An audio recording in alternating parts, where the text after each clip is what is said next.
এবার মাথায় করে নিয়ে চলেছে নিজের বাড়ির দেখে। দেখো, তুমি জানো না দাদু,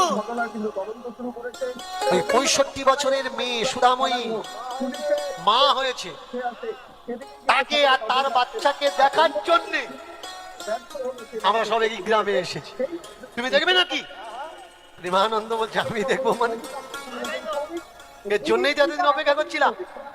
হ্যাঁ আমি দেখবো, এক কাজ করো, আমার লাইন দাও, লাইন দাও। প্রেমানন্দ বলে লাইন দেবো মানে? সুধাময়ী কে জানো? সুধাময়ী আমার বউ, আর আমি তার স্বামী, আমি প্রেমানন্দ, আমি লাইন দেবো আমার ছেলেকে দেখতে যাচ্ছি। বলে আরে তোমার মতো সকাল থেকে কত লোক এসে বলছে, কেউ বলছে আমার ভাইপো হয়, আমি তার জ্যাঠা মশাই, কেউ বলছে কাকা, ওসব লাইন দাও আগে, আমরাও লাইন দেবো, তুমিও লাইন দিয়ে দেখো। এইবার মিষ্টির হাঁড়িটা মাথায় করে নিয়ে প্রেমানন্দে বললো ভগবান, নিজের ছেলেকে দেখার জন্য নিজেকেই লাইন দিতে হবে। দেখেছেন ভক্তমন্ডলী, ভক্তিমতী মায়েরা, কোন বাবা সে যদি তার ছেলেকে দেখার জন্য লাইন দেয়, এতে তার কষ্ট হয় না? এতে তার বুক গর্বে ভরে যায় যে ভগবান তুমি এমন পুত্র সন্তান আমায় দিয়েছো, আমার ছেলেকে দেখার জন্য আমাকে লাইন দিতে হচ্ছে। প্রথম দিন থেকে আমি তো জানতাম কেমনই হয়। তোরে কে আছিস? এই মিষ্টির হাঁড়িটা ধর, আর তোরা যেন কেউ খালি হাতে যাস না, খালি মুখে যাস না। তোরা যখন এখান থেকে ছেলেটাকে দেখে যাবি, মিষ্টি মুখ করে যাবি আর আমার ছেলেটাকে আশীর্বাদ দিয়ে যাবি, সে যেন পরম মানুষের মতো মানুষ। চলেছে কোথায়? সিধা বামুন পাড়ার আচার্যদের বাড়িতে এসে দূর থেকে ডাক দিচ্ছে, আচার্য মশাই, ও আচার্য মশাই। কে রে? দাসের পো। হ্যাঁ গো হ্যাঁ, দূরে বস, নিচু যা, বাড়ির ভিতরে ঢুকবি না, দূরে বস। অনেক দূরে গানে হাত দিয়ে এইভাবে বসে। আচার্য মশাই, কিরে কি মনে করলে? আজকে সকালবেলা আমার ঘরে একটা পুত্র সন্তান হয়েছে, একটু ওই জন্ম পত্রিকা বানিয়ে দেবেন, একটু গণা পড়া করে দেখবেন ছেলেটা কেমন হবে। বেশ বেশ, বস বস বস। কখন হয়েছে?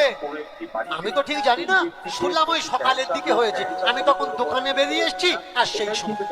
আচ্ছা শোন, ছেলের গায়ের রং কালো হবে, তাতে কি আছে? কালো কি আর ফর্সা কি, এত বছর যার জন্য অপেক্ষা করে আছি, কালো দিয়ে কোনো যায় আসে না, ফর্সা দিয়েও যায় আসে না। হোক হোক হোক। শোন, এ অনেক উঁচু লম্বা হবে, দীর্ঘায়ু হবে, স্বল্পায়ু নয়, দীর্ঘায়ু হবে, খুব ভালো মানুষ হবে, জ্ঞান বিবেচজ্ঞ হবে। বাবা বাবা, আগে আগে আগে আগে একটু বলুন না, আগে আরো কি হবে, আরো কি হবে? কেউ যদি কোনো মানুষের ভাগ্য গণনা করে বলে, সেই মানুষ আরো জানতে চায় যে আমার ভাগ্যে কি আছে, আমার ছেলের ভাগ্যে কি আছে, আমার মেয়ের ভাগ্যে কি আছে। তাকিয়ে দেখুন, আর একটু আগে বলুন না আমার ছেলেটা কি হয়। এবার গোনা পড়া করতে করতে আচার্যজি মাথা নাড়ছেন, না না না না, হলো না হলো না। আবার গোনা, না না না, মিলছে না মিলছে না। আবার গোনা পড়ে করে, আরে আচার্য মশাই কি হয়েছে বলুন না খুলে, আপনি গোনা পড়া করছেন আর মাথা নাড়ছেন, আমার সহ্য হচ্ছে না। তাহলে সব এই ছেলেটা যে যোগে জন্মগ্রহণ করেছে, সেই যোগটা হলো গণ্ড যোগ। আর এই গণ্ড যোগে জন্মগ্রহণ করলে পক্ষান্তর মানে 15 দিনের মধ্যে, 15 দিনের ভিতরে হয় তার মা মারা যাবে, না হলে তার বাবা মারা যাবে।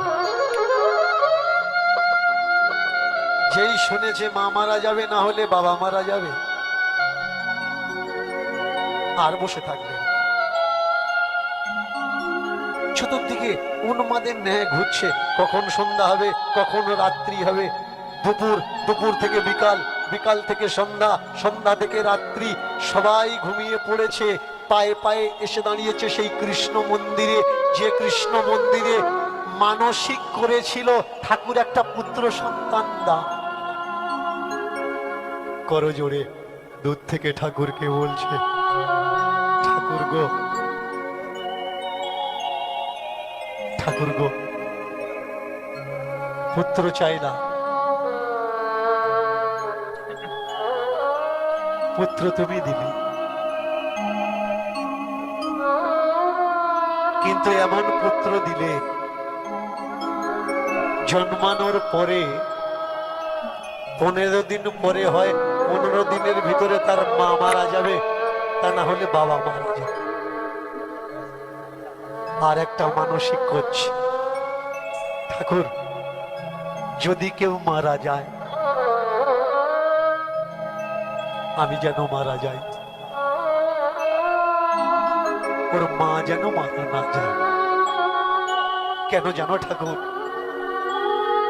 যে বাচ্চা বাবা মারা যায়, মা আছে, মা তাকে কষ্ট করে মানুষ করে দেয়, কিন্তু প্রকৃতপক্ষে এ জগতে যার মা নেই,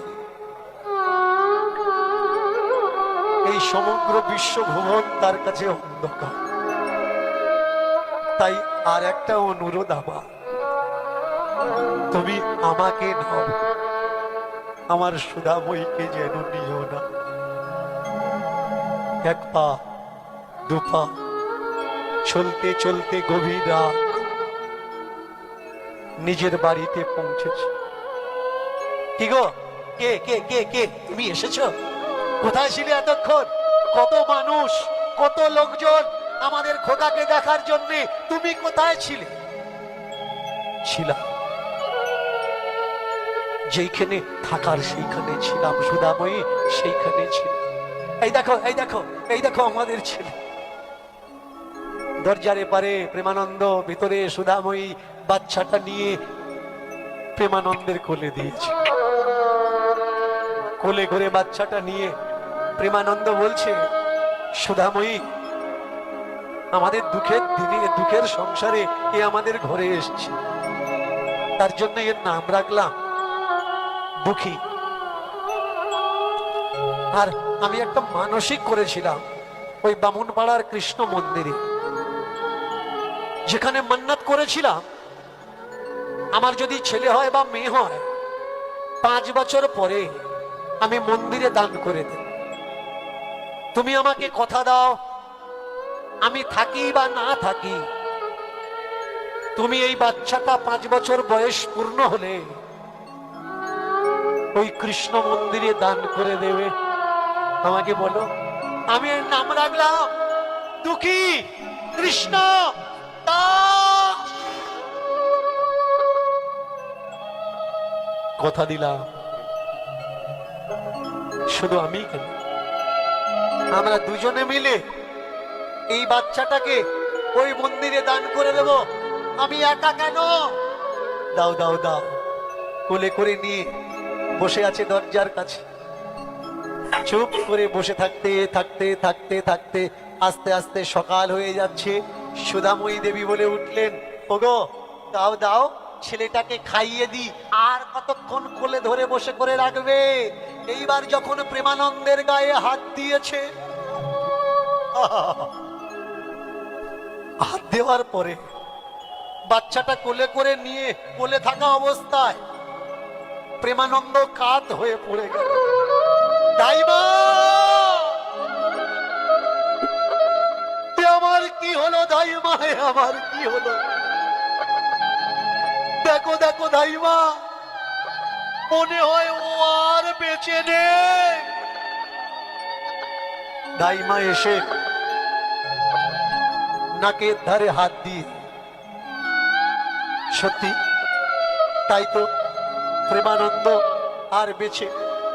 চিৎকার করে কাঁদছে, ওগো তোমরা এসো গো, তোমরা দেখে যাও, গতকাল আমি মা হলাম